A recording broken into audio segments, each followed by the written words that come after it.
Hi, we're Rosie and Charlie, and since November 2023, we've been living and working in Australia. So far, we've visited places like Sydney, Melbourne and Adelaide, as well as a handful of things in between. This week, we finally get back on the road, continuing our 11-week road trip, travelling through Queensland and the Northern Territory, all the way to South Australia. In this video, we take you along the journey, driving a 1,824 kilometre road trip. Morning, everyone. Today is a big day because we are finally leaving Dimbulah after 5 weeks. That was unplanned, complicated, but all of that should hopefully be over, fingers crossed, touch wood. And we are now moving on, heading into the NT. So today we have about a 6-hour drive to a place called qld-nt in our bad boy Pajero. So here you have the front, you've got the bull bar, you've got the spotlights, you've got the snorkel, which was a nice add-on. And oh yeah, automatic people, and then opening up. So just imagine our big bags here. We've got an 85 litre fridge with a freezer, may I add. We are absolutely living our best lives here now. And then 2 king drawers, so all our kitchen stuff. And then everything from gin to tools to first aid kit. And in the back we've just got a few more, so that's the pantry stuff and that's some jumpers. Oh, and of course the solar and the top. And like I said, we're going to be heading to qd-nt today, which is about 6 hours. So you have to go southwest from here. And then so in a couple of days, we should hopefully be in the NT. It's exciting, but I'm very nervous because it's, you know, it's built up now. We've waited for such a long time, and I'm sure it will be worth all of it. But yeah, look at that. Look at that bad boy. Love it. We're about an hour into the drive. We're at a town called Yungaburra. We've been here before in our Atherton Tableland video, if you want to see that. But the last time we came here, we had lunch at a place called Mr. Belson. We've gone to the Botanica Yungaburra. So much better. So much better. It's smaller and it's cuter. I think it was cheaper as well. So we've just stopped there. We got some Woolies shop as well because we don't know what the prices are going to be like along here. We know that the next time there's a Woolies is in Catherine, which is about 5-6 days away from now. With that, we swiftly head on the road to start this 3-day drive. Insert hours of podcast voiceovers in 3, 2, 1. Should we talk about July thereabouts in 1945? A military craft. All have fallen victim. John Duran and Tammy Abraham enter the Turkish Super League quartet. Isn't how many hours you work, how smart you are. Get a gun stranglehold in this country? Yeah. Charlie's been a trooper and he's driven 3.5 to 4 hours to a town called Georgetown. We're currently at like the water tanks. They have some art along them. They have that all across Australia, but we've stopped here just for a drink and some food. Once you get past maybe like the whole Atherton Tablelands area, it comes to the one terrible tarmacked road and you're having to move over every time another car's coming the opposite way. There's signs for everything, you know, there's cows that are going to run in front of you, which it did happen to us. There's no fences so they can run out.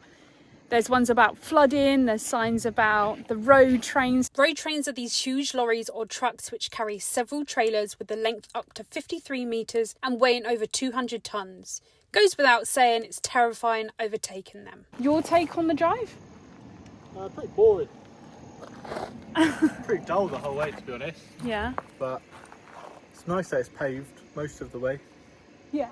So. And we've got cruise control, so Charlie's absolutely loving life. Yeah, it's so, pretty nice for that. Yeah, not really having to do much. I think the main thing is having the windows closed and aircon on, which we couldn't have in the van. So it's peaceful. It's not like wind going. Here we just comfort. Yeah. But yeah, find somewhere to have a pee, get back on the road. I don't really want to be driving in the dark, so no. Get to qd-nt and go from there.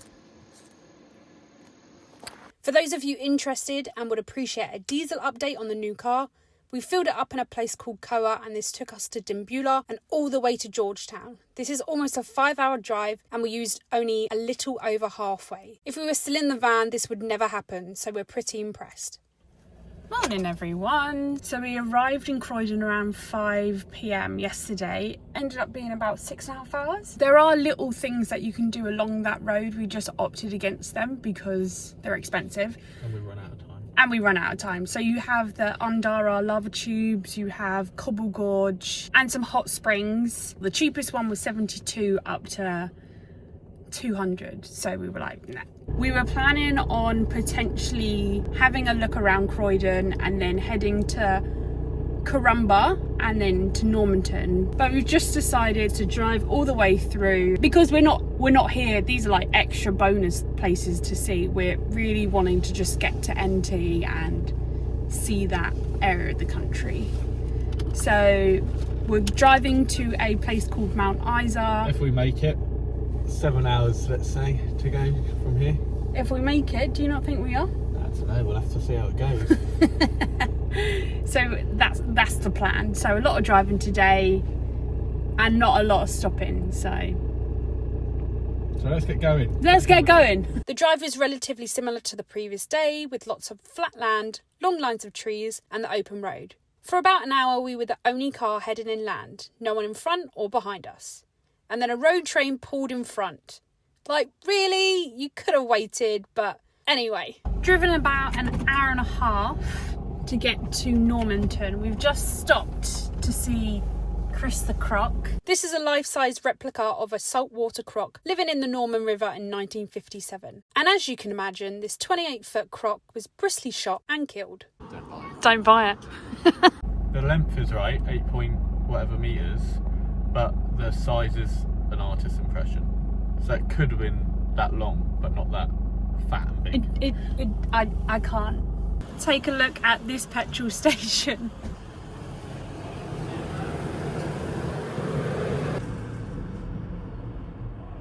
Back on the road now, and another 5 hour 20 to go. There's two guys there that I didn't know, so he introduced them. So after this whole dinner, probably about, he's been with the Milanos for 10 years, 5 or 6 hours. They said, okay, we'll get back to you. You know, they wish they could go back, as he said. And we've arrived in a little town called Cloncurry, I think. We've just stopped off for some petrol in like the weirdest little place. Again, not much has been going on in the drive. There's been a bit more road trains going around. It's not massively busy, but it is busier than what I expected it to be. And the road is actually better this side than it was yesterday. Yesterday there was a lot of that narrow road. But yeah, so it should be about an hour and a half to get to Mount Isa from here. So we're almost there. Yesterday we arrived in Mount Isa around 4:30. Charlie turned to me and he said, "Look at this landscape, what does it remind you of?" And I was like, he was like, "Does it remind you of Radiator Springs?" And I was like, yeah, it does. Like, the landscape is so pretty coming into Mount Isa. It's incredible. But today we're actually crossing states. The plan is to drive about 6.5 hours to get to Tennant Creek, which is right on that main vertical road. And because we'll be crossing over, we'll be changing time zones. And it's only 30 minutes difference. Very strange. So yeah, day 3 and we're going to NT today. Very exciting. Now this is the part of the journey where the drive looked absolutely nothing like I would ever imagine. The video doesn't do it justice, but this landscape literally looks like a movie set. Specifically the end of Truman Show. 2 hours on the road and a couple of podcasts later, we've made it to the border. You can't see. Made it to the border. Still too short. We're in the NT.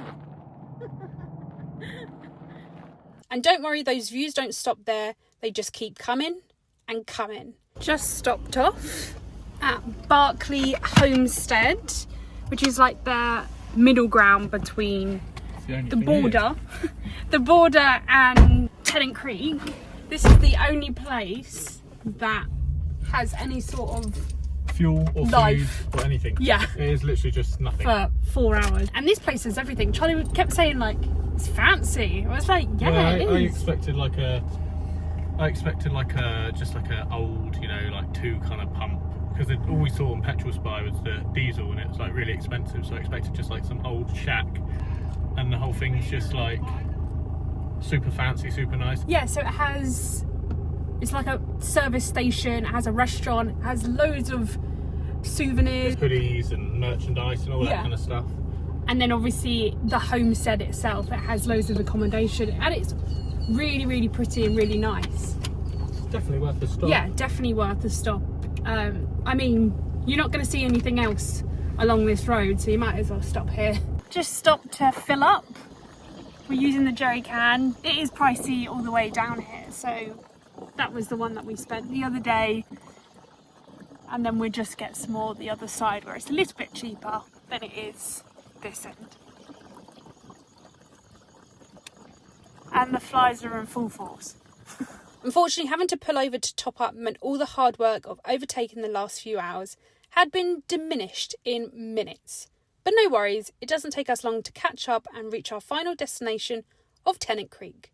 In the next video, we jump straight into exploring the more quirky parts of the Stuart Highway, so make sure to catch that next Tuesday and we will see you there.